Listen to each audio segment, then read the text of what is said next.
For nearly as long as they have been in existence, the Skeksis have been known as the Lords of the Crystal, for they were its caretakers, its abusers, and many Gelfling would even call them protectors in the days before the Resistance.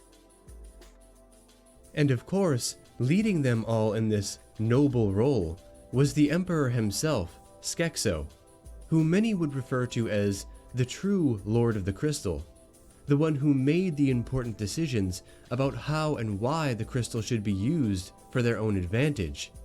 But was Skekso truly the Lord of the Crystal? Or is that title more fitting for another Skeksis? Although he rarely left his lair beneath the castle, the scientist had good reason for remaining solitary. He was a researcher, and not just on the flora and fauna and elements of the planet, but on the crystal itself. In fact, that was his main role among the Skeksis. He was tasked with overseeing and constructing the scientific methods which played such a vital role in their existence. As we all know, one of, if not the most important discovery that he ever made, was that Gelfling essence could be drained from the crystal, transforming it into a luminous liquid that could be consumed, providing them with potent healing and de-aging abilities.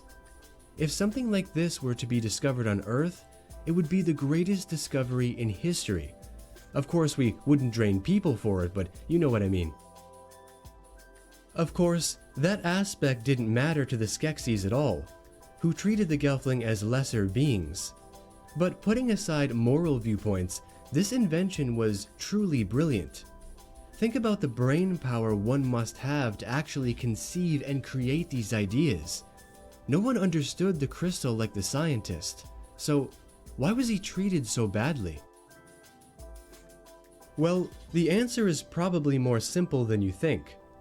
Although the scientist was never treated well, never socialized, never even invited to many banquets, it was only because the Skeksis didn't want him to be involved in their affairs. Every Skeksis had their own unique roles to play, and the scientist was no different. In fact, his role was the most vital, and it required him to quite literally be lost in his work. And so he remained far away from the other Skeksis and their arguably meaningless activities. Activities that could not provide him with any useful information pertaining to his work. To retain his brilliance, his hermetism was a necessary lifestyle so that he could remain focused on the very survival and prosperity of the Skeksis as a whole. The scientist was so influential that at one time in history, he and Aughra were actually good friends, sharing an interest in the nature of Thra, magics, and even the riddles of the universe itself. Even after succumbing to the evil nature of the Skeksis, he still poured himself into his research, deciding to retain that true noble aspect of himself. It's almost inspiring.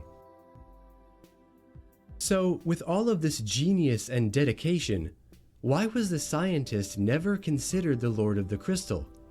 Well, of course, Skekso's powerful ego and the rest of the Skeksis' pride would never allow it.